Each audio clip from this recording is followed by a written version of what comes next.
जय श्री राम दोस्तों, कैसे हैं आप सब। आई होप सब ठीक प्रकार से होंगे। क्या आप भी बहुत सारे इंडिकेटर्स को इस्तेमाल कर करके थक चुके हैं लेकिन अभी तक कोई रिजल्ट नहीं मिला है। अभी तक भी आप लॉस ही कमा रहे हैं, प्रॉफिट में अभी तक नहीं पहुंच सके हैं। तो आज ये वीडियो आप ही के लिए है। आज हम बात करने वाले हैं कैसे हम दो इंडिकेटर्स को कंबाइन करके एक जबरदस्त स्ट्रेटजी बना सकते हैं। जी हाँ, ऐसे दो इंडिकेटर जो सबसे ज्यादा यूज होते हैं। 90% ऑफ द ट्रेडर्स इन्हीं दो इंडिकेटर्स का सबसे ज्यादा यूज करते हैं। तो चलिए आइए बात कर लेते हैं उन दो इंडिकेटर्स के बारे में जो हमें एक जबरदस्त स्ट्रेटजी बना के दे सकते हैं अगर उन्हें हम कंबाइन करें तो। दोस्तों, हम फिर से आ गए हैं एक नई वीडियो लेकर और आज का टॉपिक है the combination of RSI and moving average indicators. आखिर इन दोनों इंडिकेटर्स का कॉम्बिनेशन क्या धमाल कर सकता है, इस चीज के ऊपर आज हम बात करने वाले हैं। तो अगर आपको नहीं पता है कि आरएसआई और मूविंग एवरेजेस क्या हैं, किस टाइप के इंडिकेटर्स हैं, तो आप मेरी पहले की वीडियो चेकआउट कर सकते हैं। उसमें मैंने डिटेल से एक्सप्लेन किया हुआ है। और या फिर आप इस वीडियो को भी देख सकते हैं। इसमें मैं आज आपको डिटेल में बताऊंगा कि इन दोनों का कॉम्बिनेशन अगर मिला तो क्या धमाल मचा सकता है। तो आइए चलिए टाइम वेस्ट न करते हुए वीडियो को स्टार्ट करते हैं। पहले बात कर लेते हैं मूविंग एवरेजेस के ऊपर। तो दोस्तों, जैसा कि आप ये देख पा रहे होंगे आपके स्क्रीन पे, ये 3-4 लाइन जो आपको दिख रही हैं ये मूविंग एवरेजेस हैं। ये ग्रीन कलर में जो है ये है 9 मूविंग एवरेज, ये जो लाल रंग में आप लाइन देख पा रहे हैं ये है 20 मूविंग एवरेज और ये ब्लैक कलर की लाइन है 100 मूविंग एवरेज। और ये जो पीले रंग की लाइन आप देख रहे हैं ये एक और इंडिकेटर है, इसके बारे में हम लोग अगली बार बात करेंगे। ये एक और ऐसा इंडिकेटर है जिसे कंबाइन करके आप और अच्छे रिजल्ट्स पा सकते हैं, लेकिन इसकी बात हम अगली वीडियो में करेंगे। इस वीडियो में हमसे बात करने वाले हैं मूविंग एवरेजेस और आरएसआई इंडिकेटर की। अगर यहां तक आपको मेरी वीडियो अच्छी लग रही है तो प्लीज अपने भाई के चैनल को सब्सक्राइब कर दो और इस वीडियो को लाइक एंड शेयर कर दो। और अगर आप आरएसआई का इंडिकेटर देखना चाहते हैं तो वो आपको यहां से मिल जाएगा इंडिकेटर वाले सेक्शन में। यहाँ ऊपर अगर आप आएंगे तो यहाँ एक इंडिकेटर का ऑप्शन है, इस पे आप क्लिक करेंगे। यहाँ से काफी सारे ऑप्शन ओपन होके आएंगे, यहाँ आपको टाइप करना है आरएसआई। इस आरएसआई में सबसे ऊपर वाला ही इंडिकेटर आपको मिल जाएगा, रिलेटिव स्ट्रेंथ इंडेक्स। इसी को आपको चूज कर लेना है, सिंपल। यहाँ पे आ गया आपका आरएसआई का इंडिकेटर। अब आरएसआई के इंडिकेटर की सेटिंग्स में अगर आप जाओगे तो आपको यहाँ पे बहुत सारे ऑप्शंस देखने को मिलेंगे। इसमें से ये बहुत सारे ऑप्शंस फालतू के हैं, हमें इसका कोई काम नहीं है। तो आरएसआई को हम कर लेते हैं थोड़ा डार्क ताकि वो हमें क्लियरली दिखाई दे। इसे भी हम यहाँ से हटा देते हैं। ये सारे ऑप्शंस हमारे किसी काम के नहीं है। हमारे लिए सिर्फ इंपॉर्टेंट जो है वो है आरएसआई लेंथ। ये आरएसआई की लेंथ जो है वो पहले से 14 दी होती है। ये आपके ऊपर है, अगर आप इसे 14 यूज करना चाहते हैं तो 14 यूज कर सकते हैं। अगर आप इसे 12 यूज करना चाहते हैं 12 यूज कर सकते हैं। बहुत सारे लोग इसे 9 पे भी यूज करते हैं। तो ये टोटली आपका एक्सपीरियंस है, आपका स्ट्रेटेजी है कि आप इसे कहाँ सेट करना चाहते हैं। मैं पर्सनली इसे 12 पे सेट करता हूँ, ठीक है। ये मेरा सेटअप है 12, ठीक है ना। इसके अलावा हमें कुछ छेड़ना नहीं है, हमें किसी चीज की नीड नहीं है, इनमें से किसी भी चीज की हमें कोई नीड नहीं है। तो ये हमारा आरएसआई का इंडिकेटर सेट हो गया। इसके बाद अब हम बात कर लेते हैं कि आरएसआई को आप कैसे मूविंग एवरेजेस के साथ अगर कंबाइन करते हैं तो आखिर वो क्या रिजल्ट आपको दे पाता है। पहले ये जान लेते हैं कि मूविंग एवरेज कैसे काम करता है। मूविंग एवरेज हमारे ट्रेंड की डायरेक्शन बताता है कि ट्रेंड क्या चल रहा है, और ये जानना आपके लिए बहुत जरूरी है क्योंकि सबसे पहला स्टेप होता है कि आपको ये जानना चाहिए कि आखिर ट्रेंड क्या चल रहा है। उसके बाद ही आप ट्रेड में एंट्री कर सकते हैं, क्योंकि अगर आपने बाई चांस ट्रेंड के अगेंस्ट ट्रेड ले लिया तो क्या होगा, सिंपल आपका स्टॉप लॉस हिट होगा। ये दोस्तों आज का ही चार्ट है और ये मेरा आज का ट्रेड है। यहां से लेके यहां तक मार्केट आज पूरे दिन साइडवेज हो गई थी और मैंने बिल्कुल यहाँ पे कोई ट्रेडिंग नहीं करी। अब क्यों नहीं करी, मैंने कैसे पहचाना कि यहाँ पे ट्रेडिंग नहीं हो सकती है, इसी चीज को मैं आज एज ए एग्जांपल आपके सामने दिखाऊंगा और पहले एग्जांपल्स भी मैं आपको दिखाऊंगा। तो इस वीडियो में आखिर तक बने रहे क्योंकि एक एक हिस्सा आपके लिए बहुत इंपॉर्टेंट हो सकता है। ये स्ट्रेटेजी जानने के बाद हो सकता है आपके ट्रेडिंग का स्टाइल बदल जाए। तो चलिए देख लेते हैं। मैंने इस लेवल पे ट्रेड लिया, क्यों? क्योंकि मुझे पहले से पता था कि ट्रेंड क्या है, ट्रेंड अपवर्ड साइड का है। तो मैंने प्लान किया था कि मैं जहां तक हो सकेगा अपवर्ड साइड का ही ट्रेड लूंगा। उसके साथ साथ मैंने फिर आरएसआई और मूविंग एवरेजेस को ऑब्जर्व किया और दोनों को मिक्स एंड मैच करके मुझे यहाँ पे एग्जैक्टली यहाँ पे ट्रेड की एंट्री मिली। अगर आपने मेरी आज की लाइव स्ट्रीमिंग नहीं देखी है तो जाके देखिए, मैंने लाइव स्ट्रीमिंग में आपको लाइव ट्रेड करके दिखाया है। आरएसआई यहाँ पे आप क्लियरली देख पा रहे होंगे, एक भी बार अपने 50 के इस लेवल से नीचे नहीं गया। दोस्तों ध्यान से देखिएगा, ये है 50 का एक लेवल, बीच का लेवल, ठीक है ना। एक भी बार आरएसआई इस बीच के लेवल के नीचे नहीं गया है और कहीं ना कहीं ये हमें शो करता था कि मार्केट बुलिश ही है। बस हमें वो एक चांस चाहिए था, वो एक ट्रेड जो हमें हमारा प्रॉफिट लाके दे दे, वो एक ट्रेड ढूंढना, यही आर्ट है, यही स्ट्रेटजी का काम होता है। यहां पे हमने एक लेवल ड्रॉ किया है, ये लेवल आप क्लियरली देख पा रहे होंगे, ये लेवल, ये देख रहे हो, ये जो एक स्क्वायर बॉक्स है, ये हमने ड्रॉ किया था। अब क्यों ड्रॉ किया था? क्योंकि ये है इसका रेजिस्टेंस, ये है इसका एक लेवल। जब तक मार्केट इस लेवल को ऊपर ब्रेक नहीं करती है तब तक हमें एक कंफर्मेशन नहीं मिलती है कि हाँ यहां से अब ट्रेड आने वाला है। जैसे ही इस एक कैंडल ने 1 बजे की, ये पहली कैंडल थी जिसने इस लेवल को ब्रेक करके क्लोजिंग दिया एग्जैक्टली, लेकिन उसके साथ साथ हमने आरएसआई से भी कंफर्म किया, ठीक है ना। यहां पे ये देखिए, आरएसआई ने भी हमें कहीं ना कहीं यहां पे इस कैंडल पे अगर आप सीधाई में नीचे आओगे तो आरएसआई क्या है, आरएसआई की वैल्यू है 65, मतलब कि 60 से अबव है। जब भी इस तरह का ट्रेड आपको कोई मिले, ठीक है, एक लेवल ब्रेक कर रहा हो मूविंग एवरेजेस के कंफर्मेशन के साथ, तब आपको देखना है कि आपका आरएसआई क्या चल रहा है। आपका आरएसआई कम से कम 60 से अबव होना चाहिए। ध्यान रखिएगा इस बात को, बहुत इंपॉर्टेंट बात है।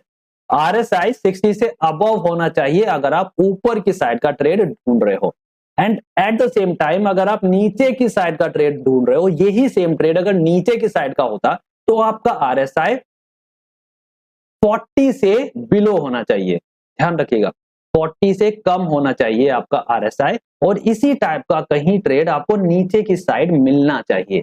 ये दोनों सिनेरियो सेम है, बस हमें आरएसआई का ध्यान करना है। 60 से अबव हो, 40 से बिलो हो, डेफिनेटली ट्रेड में घुस जाइएगा, वो डेफिनेटली आपको प्रॉफिट लाके देगा। ये तो हो गया एक एग्जांपल जो मैंने आपको लाइव मार्केट में दिखाया, ये आज ही का चार्ट है। इसके अलावा चलिए पीछे भी कहीं चल के देख लेते हैं कि आखिर आरएसआई और मूविंग एवरेज कैसे साथ में मिलके काम कर सकते हैं। अब ये 20 तारीख का चार्ट है, ये चार्ट बहुत अच्छा एग्जाम्पल है हमारे आरएसआई और मूविंग एवरेज के कॉम्बिनेशन का। इस चार्ट में आप साफ साफ देख पा रहे होंगे 9 मूविंग एवरेज 20 और 100 के ऊपर है। दोस्तों इस बात पे ध्यान दीजिएगा, 9 मूविंग एवरेज 20 और 100 के ऊपर है, ठीक है। तो पहली चीज से ये हमें कंफर्म हो गया कि ट्रेंड क्या चल रहा है, प्लस का चल रहा है, ठीक है ना। जब तक ये 9 मूविंग एवरेज इस 20 मूविंग एवरेज को क्रॉस करके नीचे नहीं आता, तब तक हम नीचे का ट्रेड डेफिनेटली नहीं ढूंढेंगे, बिल्कुल भी नहीं। ये चीज आपको ध्यान रखनी है। उसके साथ साथ हमें देखना है फिर आरएसआई 60 से अबव होना चाहिए, ठीक है। अब 60 से अबव आरएसआई कहां पे हमें मिलता है वो देख लेते हैं। देखो इस कैंडल पे क्या हमें आरएसआई 60 से अबव मिलता है, सीधे यहां पे आ जाते हैं नीचे। यहां पे आरएसआई आपका बैठता है 55, नहीं, यहां पे हमें 60 से अबव आरएसआई नहीं मिला, तो क्या इसके अगले वाली पे हमें आरएसआई 60 से अबव मिल सकता है? चलिए देख लेते हैं। इस कैंडल की सीध में आ जाते हैं नीचे की तरफ, और यहां पे एग्जैक्टली अगर हम देखेंगे तो आप स्क्रीन पे देख रहे होंगे 65, आरएसआई 65 है, मतलब कि 60 से ज्यादा है एग्जैक्टली। इस कैंडल पे क्लोजिंग पे हमारे ट्रेड की एंट्री बनती है, तो हम यहां कहीं ट्रेड की एंट्री ले सकते हैं। अब दोस्तों आप ये सोच रहे होंगे कि मैंने तो इस कैंडल से पहले ही इस कैंडल की क्लोजिंग पे ट्रेड ले लिया, मैंने ये कैसे ले लिया? तो दोस्तों ये एक स्ट्रेटजी है जो मेरी पर्सनल स्ट्रेटजी है। अगर आप ये स्ट्रेटजी सीखना चाहते हैं कि ट्रेड आने से पहले ट्रेड की एंट्री आप ले पाए, भाई अगर आप ट्रेड की एंट्री लोगे तो इस कैंडल की क्लोजिंग पे लोगे, या कोई भी ट्रेड की एंट्री लेगा तो डेफिनेटली इस कैंडल की क्लोजिंग पे ही लेगा, क्योंकि 2 वजह से। अब इसकी 2 वजह हैं, पहले आप ये सीख लीजिए कि इसकी वो कौन सी 2 वजह हैं जिस वजह से ज्यादातर लोग इस कैंडल की क्लोजिंग पे ही ट्रेड लेते हैं। देखिए पहली चीज तो हो गई कि ये RSI इसे कंफर्म करता है, 60 से अबव है तो डेफिनेटली लोग यहाँ पे ही इस कैंडल की क्लोजिंग पे ट्रेड की एंट्री लेंगे। दूसरी चीज, इस कैंडल ने, इस बिग बार ने अपने इस लेवल को ब्रेक करके क्लोजिंग दी है, ठीक है ना, ये लेवल, ये 1 मिनट रुकिए मैं अभी आपको दिखा देता हूँ। इस लेवल को ब्रेक करके क्लोजिंग दी है और वो भी एक बिग बार के साथ, ठीक है ना, एक बिग बार के साथ अपने इस लेवल को क्रॉस करके क्लोजिंग दी है। ये दूसरी स्ट्रेटेजी होती है जो ज्यादातर लोग यूज करते हैं, स्कैल्पर्स बहुत ज्यादा इस स्ट्रेटेजी को यूज करते हैं, ठीक है ना। तो आप लोग अगर ट्रेडिंग करोगे, आप लोग ट्रेड लोगे तो इस कैंडल की क्लोजिंग पे लोगे, लेकिन मेरी स्ट्रेटजी मुझे इसी कैंडल की क्लोजिंग पे ट्रेड दे देती है। वो कैसे देती है, अगर आपको वो सीखना है तो आप जल्दी से मेरे चैनल को सब्सक्राइब कर लीजिए, ठीक है ना। इस कैंडल की क्लोजिंग पे ट्रेड ले लेते हैं। चलिए मैं इसे यहां से हटा के यहां पे कर देता हूं, ठीक है ना, फाइन। इस कैंडल की क्लोजिंग पे ट्रेड ले लिया, ये छोटा सा मेरा स्टॉप लॉस बनता है। कहीं मैं इस कैंडल के लो के बजाय यहां अपना स्टॉप लॉस रखूंगा, थोड़ा सा बड़ा स्टॉप लॉस रखूंगा, क्योंकि हमारी एंट्री थोड़ी सी लेट हुई है। देखिए मेरी स्ट्रेटजी में ये एंट्री यहां हो जाती है इस लेवल पे, इस वजह से मेरा स्टॉप लॉस हमेशा छोटा बनता है। और मैं अपनी हर वीडियो में आपसे यही बात कहता हूं कि ट्रेड वहां पे एंटर कर लो जहां पे आपका मिनिमम स्टॉप लॉस बने, छोटे से छोटा स्टॉप लॉस बन सके। वो ये कैंडल की क्लोजिंग थी, लेकिन क्योंकि हमने इस बार यहां पे ट्रेड लिया है तो डेफिनेटली हमारा स्टॉप लॉस थोड़ा सा बड़ा बनता है, बट इट्स ओके। ये स्ट्रेटजी भी आपको डेफिनेटली एक बड़ा प्रॉफिट लाके देगी। एक वजह और है कि मैंने यहां पे अपना स्टॉप लॉस रखा। देखिए पहली चीज तो ये कि स्टॉप लॉस हो गया है बड़ा, मुझे यहीं पे स्टॉप लॉस रखना पड़ेगा। दूसरी चीज है, हमेशा याद रखो स्टॉप लॉस हमेशा 20 मूविंग एवरेज के नीचे रखो। ये रहा हमारा 20 मूविंग एवरेज, इसके नीचे थोड़ा सा हमने अपना स्टॉप लॉस सेट कर दिया, फाइन, ठीक है। अब हमारा प्रॉफिट का होगा, भाई देखो सीधी सी बात है, मेरी स्ट्रेटेजी कहती है my first previous high is my first target. अगर मैं ऊपर का ट्रेड ले रहा हूं, अगर मैं नीचे का ट्रेड ले रहा हूं, तो my first previous low is my first target. तो यहाँ क्योंकि हम ऊपर का ट्रेड ले रहे हैं तो my first previous high is my first target, और क्योंकि ये मेरा एक बहुत स्ट्रॉन्ग रेजिस्टेंस भी था तो यहाँ मेरा फर्स्ट टारगेट होगा। ऑलमोस्ट आपका रिस्क रिवॉर्ड रेशो बनता है 1:1.8, फाइन, ठीक है, बहुत अच्छा प्रॉफिट है। मेरी स्ट्रेटजी में जो मैं अपनी पर्सनल स्ट्रेटजी की अगर बात करूं तो मैं लेता हूं मिनिमम 1:2, और जो मुझे इजीली मिल जाता है, ठीक है ना। उस स्ट्रेटजी की बात लेकिन अगली बार की जाएगी अगर आपने मुझे कमेंट सेक्शन में लिख के बोला, ठीक है ना। फिलहाल इसी के बारे में बात कर लेते हैं। ये तो होता है हमारा फर्स्ट टारगेट, ठीक है ना। अब दूसरा टारगेट हमारा कहां हो सकता है यार, सिंपल सी बात है, दूसरा टारगेट ढूंढ लो। My second previous high is my second target. मेरा सेकंड प्रीवियस हाई कहां है, ये रहा, इस कैंडल का हाई। ये कैंडल अगर आप ध्यान से देखोगे, इस कैंडल का हाई यही है मेरा, यही है मेरा सेकंड प्रीवियस हाई। तो डेफिनेटली मैं अपना सेकंड टारगेट यहाँ पे सेट कर लूंगा। My second previous high is my second target. ये क्या ये हिट करा, डेफिनेटली हिट किया यार, और बहुत जबरदस्त हिट किया है। वो यहाँ आपको रिस्क रिवॉर्ड मिलता है ऑलमोस्ट 1:3, ठीक है, बहुत जबरदस्त प्रॉफिट आपको यहाँ पे मिल सकता है इस स्ट्रेटेजी के द्वारा। तो दोस्तों इसी तरह आप बिल्कुल इसका अगर उल्टा करोगे, ठीक है ना, बिल्कुल इसका उल्टा, अगर आप नीचे की साइड का ट्रेड ले रहे हो तो आपको जस्ट इसका अपोजिट कर देना है, इसका उल्टा कर देना है। आपको यही स्ट्रेटेजी नीचे की साइड भी वही प्रॉफिट लाके देगी, बस आपका RSI जो होना चाहिए वो बिलो 40 होना चाहिए। लेकिन ध्यान रखिएगा, सिर्फ RSI बिलो 40 है लेकिन आपकी स्ट्रेटजी में तो ट्रेड आ ही नहीं रहा, तो सिर्फ RSI को देख के डेफिनेटली ट्रेड मत लीजिएगा, बिल्कुल भी नहीं। सिर्फ ये सोच के कि यार RSI बिलो 40 आ चुका है, ट्रेड ले लो, डेफिनेटली ये ट्रेड प्रॉफिट देगा, नहीं भाई। आपको सिर्फ RSI के ऊपर ट्रेडिंग नहीं करनी है, आपको सिर्फ मूविंग एवरेज के ऊपर ट्रेडिंग नहीं करनी है, ठीक है ना। क्योंकि कोई भी इंडिकेटर यार आपको परफेक्ट रिजल्ट्स नहीं दे सकता है, और कोई भी एक इंडिकेटर तो डेफिनेटली आपको परफेक्ट रिजल्ट्स नहीं दे सकता। आपको कॉम्बिनेशन बनाने पड़ेंगे और तभी आप एक प्रॉफिटेबल ट्रेडर बन सकते हो। इसके अलावा इस स्ट्रेटजी में क्या कुछ और भी हो सकता है, भाई सोचने वाली बात है। क्या ये स्ट्रेटजी किसी और टाइप से भी काम कर सकती है, क्या इसमें कोई और एडिशन हो सकता है, बिल्कुल हो सकता है, उसका नाम है क्रॉसओवर।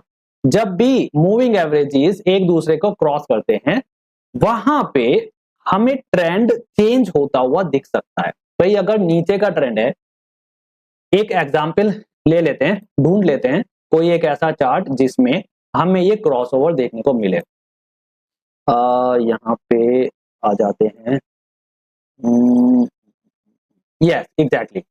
देखो पहला क्रॉसओवर तो हमारा यहाँ पे हो रहा है, यहाँ पे 9 मूविंग एवरेज ने पहले अपने 20 को ऊपर की साइड क्रॉस करा, यहाँ पे एक अच्छा प्रॉफिट दिया है। ये छोटा प्रॉफिट नहीं है दोस्तों, ठीक है ना, इसे छोटा मत मानना। इस प्रॉफिट में, इसी कैंडल में आपको 60 to 80 पॉइंट्स डेफिनेटली मिल गए होंगे, ठीक है ना। इसके बाद, और इसका भी मैं एक एग्जांपल आपको दे देता हूं। देखो, नीचे की साइड आ रहा था, तो अचानक इसने ऊपर की साइड क्रॉस करा, हमारा ट्रेंड चेंज हुआ, हमें पता चला कि हाँ भी ट्रेंड यहाँ से चेंज हो सकता है, यहाँ से मुझे ऊपर की साइड का ट्रेड लेना चाहिए, ठीक है ना। तो इसे आप एज अ ट्रेंड रिवर्सल भी यूज कर सकते हो क्रॉस ओवर पे। ये रहा हमारा क्रॉस ओवर, यहाँ पे आप सीधा सीधा देख पा रहे होंगे 9 मूविंग एवरेज ने 20 को क्रॉस करा है। इसी तरह कई बार 9 मूविंग एवरेज 100 को क्रॉस करता है, और बहुत बार 20 मूविंग एवरेज भी 100 को क्रॉस करता है, ठीक है ना। तो ये क्रॉस ओवर्स बहुत इंपॉर्टेंट होते हैं, इन्हें आपको देखना चाहिए। और इनका सबसे अच्छा एग्जाम्पल तो मुझे इसी वाले चार्ट में दिख गया है, ठीक है ना। ये 11 तारीख का चार्ट है दोस्तों, आप इसे जाके चेकआउट कर सकते हो, ठीक है ना। 9 मूविंग एवरेज ने जब 100 को क्रॉस करा, तो यहां से हमें एक छोटी सी मूव आती दिखी, ठीक है। लेकिन जैसे ही 20 मूविंग एवरेज ने यहाँ पे 100 मूविंग एवरेज को क्रॉस करा, यहां से हमें एक बड़ी मूव आती हुई दिखी है, काफी बड़ी मूव है। यहाँ पे ट्रेड की एंट्री बन सकती थी, या आप कह सकते हैं 20 मूविंग एवरेज पे जब इस कैंडल ने इसे टच करा था, यहीं पे हम अपने ट्रेड की एंट्री कर सकते थे। ये देखो, यहां से, या यहाँ पे हमें कोई परफेक्ट एग्जाम्पल ढूंढ लेते। देखिए, ट्रेड तो इस लेवल पे आ गया था, ठीक है ना, लेकिन हमें चाहिए एक परफेक्ट ट्रेड। तो उसके लिए हम थोड़ा सा वेट करते हैं, जहां पे आरएसआई अपने 40 के बिलो जाएगा, वहां उस कैंडल पे हमें ट्रेड की एंट्री करनी है। तो आरएसआई 40 के बिलो कहां पहुंचता है? शायद इस वाली कैंडल पे, ठीक है ना। ये बनी है 1:55 पे, और अगर हम इसकी सीध में आएंगे नीचे, तो डेफिनेटली हमें यहाँ पे आरएसआई मिलता है 37, ठीक है। मिल गई हमें वो कैंडल जहां पे हमें ट्रेड की एंट्री मिल सकती है। और क्योंकि इसी सेम कैंडल ने हमारी सपोर्ट को ब्रेक करके नीचे जाके क्लोजिंग भी दी है, देखो क्लोजिंग इस कैंडल ने भी दी है, ठीक है। ट्रेड यहां भी बन सकता था, फाइन, लेकिन परफेक्ट एग्जांपल ये बन रहा है, क्योंकि यहां वाला ऑलरेडी ट्रेड यहां पे आ चुका है दोस्त, यहां पे पहले ही आ चुका है, ठीक है ना। हमें एक परफेक्ट ट्रेड चाहिए, तो हम यहां पे एक परफेक्ट ट्रेड की एंट्री ढूंढेंगे, और हमें इस कैंडल पे मिलती है। इसकी क्लोजिंग पे हम ट्रेड की एंट्री डाल देंगे, बिल्कुल आंख बंद करके डाल देंगे भाई, और ये प्रॉफिट देगी, इतना तो बात है। अब हमें इस ट्रेड के लिए मिली है 2 नहीं 3 कंफर्मेशन। पहली क्या? Moving average. दूसरी क्या? आरएसआई बिलो 40 था। और तीसरी क्या कि इसने अपनी सपोर्ट को ब्रेक करके नीचे जाके क्लोजिंग दी। तो 3 कंफर्मेशन आपको मिली इस एक ही ट्रेड में। दैट मीन्स ये ट्रेड परफेक्ट है, आपको ट्रेड की एंट्री कर लेनी चाहिए। और स्टॉप लॉस क्या होगा? 20 मूविंग एवरेज के ऊपर आपको अपना स्टॉप लॉस सेट कर देना है, जहां भी आपका छोटे से छोटा स्टॉप लॉस बन सके। तो कहीं इस कैंडल के हाई पे 20 मूविंग एवरेज के ऊपर हमारा स्टॉप लॉस हो जाएगा, ठीक है ना। और प्रॉफिट क्या लेंगे? मिनिमम 1:1.5 का, फाइन। या आप कह सकते हो my previous low is my first target, जो मैं हमेशा आपसे कहता हूं, my first previous low is my first target. First previous लो कहां है भाई? ये रहा मेरा फर्स्ट प्रीवियस लो यार, ये रहा भाई, ये रहा, ये रहा। हमेशा पीछे जाओ। देखो, इसे हमने फर्स्ट प्रीवियस लो क्यों नहीं कहा? क्योंकि ये हमारी एंट्री के बहुत ज्यादा पास है यार, बहुत ज्यादा पास। इतना छोटा सा प्रॉफिट लेके हमें कुछ भी नहीं मिलेगा, कुछ भी नहीं, ठीक है ना। तो अगर आपका फर्स्ट प्रीवियस लो आपकी एंट्री के बहुत ज्यादा क्लोज हो, तो उसको इग्नोर कर दो, क्योंकि वो आपका फर्स्ट प्रीवियस लो नहीं है, ठीक है ना। पीछे जाओ, इट्स ओके। यहां मिल रहा है मुझे अपना फर्स्ट प्रीवियस लो, और मैं आपसे हमेशा कहता हूं first previous low is my first target. यहां तक का प्रॉफिट ले लो भाई, जबरदस्त प्रॉफिट आपका बन जाएगा। रिस्क रिवॉर्ड रेशियो आपका क्या बन रहा है? 1:2 का। और आप देख पाओगे यहीं से वापस आपका ट्रेड ने यू टर्न लिया, तो आपको 1:2 तो डेफिनेटली मिल जाएगा। और ऑप्शन के चार्ट में अगर आप जाओगे और चेक करोगे 11 तारीख का चार्ट, आपको ट्रेड मिला है 1:55 की कैंडल की क्लोजिंग पे, ठीक है ना, क्लोजिंग पे मिला है। तो इसकी ओपनिंग पे हो गया मान लो, ठीक है ना। 2 बजे की कैंडल की ओपनिंग पे हमारा ट्रेड की एंट्री बनती है। अगर आप ऑप्शन के चार्ट में जाके चेक करोगे, तो ये ट्रेड आपको डेफिनेटली 60 to 80 पॉइंट्स दे रहा होगा बहुत आराम से। तो यहाँ पे 60 to 80 पॉइंट्स आपको एक ही ट्रेड में मिल गए, आपके पूरे दिन का काम हो गया भाई। और करना ही क्या है फिर आपको, और ट्रेड लेने ही क्यों है, एक ही ट्रेड में आपको पूरा प्रॉफिट आके निकल गया। तो दोस्तों इस तरह से आप इस स्ट्रेटजी को क्रॉस ओवर पे भी यूज कर सकते हो। क्रॉस ओवर आपका ट्रेंड रिवर्सल शो करता है। तो दो टाइप से मैंने आपको ये स्ट्रेटजी सिखा दी, एक तो क्या क्रॉस ओवर, ठीक है, जो अभी अभी आपको बताया, और एक क्या ट्रेंड कंटिन्यूएशन, मतलब कि यहां पे आइए देख लीजिए, फिर से एक बार देख लेते हैं। ऑलरेडी यहाँ पे कहा गया एग्जाम्पल, हाँ देखिए ऑलरेडी आपका ट्रेंड प्लस में ही रहा है, चल देखो वहां क्या बात हुई थी, ट्रेंड चेंज हो रहा है, लेकिन इधर क्या बात हो रही है, ट्रेंड कंटिन्यू कर रहा है, ठीक है ना। ऑलरेडी आपका 100 मूविंग एवरेज नीचे है, 20 उसके ऊपर है, 9 उसके ऊपर है, ठीक है ना। तो यहां से फिर से ट्रेंड कंटिन्यूएशन हुआ है, और इस कैंडल पे हमें कहीं ट्रेड की एंट्री मिलती है। इस कैंडल पे कौन सी है, ये 1 बजे की कैंडल। एक और एग्जांपल आपके सामने आ गया, लो 1 बजे की कैंडल पे ट्रेड की एंट्री मिल रही है, ठीक है ना। और इसकी सीध में अगर आप आओगे तो आरएसआई कहां चल रहा है, आरएसआई चल रहा है 61, मिल गया आपको ट्रेड भाई, 61 से अबव ही चल रहा है। परफेक्ट ट्रेड की एंट्री है भाई, परफेक्ट ट्रेड की एंट्री, आंख बंद करके ट्रेड ले लो यहाँ पे, ठीक है ना। एक छोटा सा स्टॉप लॉस लगा लो 20 मूविंग एवरेज के नीचे, ये रहा मेरा 20 मूविंग एवरेज, यहाँ पे मेरे स्टॉप लॉस आ जाएगा, छोटा सा स्टॉप लॉस, ठीक है ना, फाइन। और कहीं ना कहीं फर्स्ट प्रीवियस हाई में फर्स्ट टारगेट की स्ट्रेटजी के साथ यहाँ पे अपना फर्स्ट प्रीवियस हाई पे अपना फर्स्ट टारगेट सेट कर लो, 1:2 का प्रॉफिट आपको मिल गया। और मैं गारंटी देता हूं आपको यहाँ पे कहीं ना कहीं 60 पॉइंट्स आराम से मिल गए होंगे, बहुत आराम से आपको यहाँ पे 60 पॉइंट्स तो मिल ही गए होंगे, ठीक है। 60 पॉइंट्स मिल गए मतलब कि एक लॉट में 900 रुपए भाई। तो दोस्तों अभी तक आपने यहां तक सीख लिया होगा, अगर यहां तक मेरी वीडियो आप देख रहे हो, आपको अच्छी लग रही है, तो प्लीज अपने भाई के चैनल को सब्सक्राइब कर लो और इस वीडियो को लाइक एंड शेयर कर दो। आई होप दोस्तों ये स्ट्रेटजी आपको समझ आई होगी। पहले आप जाके बैक टेस्टिंग करिए, ट्रेडिंग व्यू पे इसकी बैक टेस्टिंग होती है, बिल्कुल फ्री है, और ट्रेडिंग व्यू पे पेपर ट्रेड्स भी होते हैं जो वो भी बिल्कुल फ्री है। तो बैक टेस्टिंग के साथ साथ आप फ्यूचर में इसे पेपर ट्रेड करके चेक कर सकते हो, ठीक है। और इस तरह से आप एक प्रॉफिटेबल ट्रेडर बन सकते हो। एटलीस्ट ये स्ट्रेटजी आपको at the end of the month profit में ही निकालेगी। तो अगर आप अभी तक प्रॉफिट नहीं कमा पा रहे थे तो भाई इस स्ट्रेटजी को यूज करो, ये डेफिनेटली आपको प्रॉफिट निकाल के देगी। तो दोस्तों फिर मिलेंगे एक नई स्ट्रेटजी के साथ जो आपको प्रॉफिटेबल बनाएगी, एक नई सोच के साथ जो आपकी स्ट्रेटजी को टोटली चेंज कर देगी, और एक नए प्रॉफिट के साथ, क्योंकि हम लॉस कम करते हैं। तो दोस्तों फिर मिलेंगे, तब तक के लिए जय श्री राम।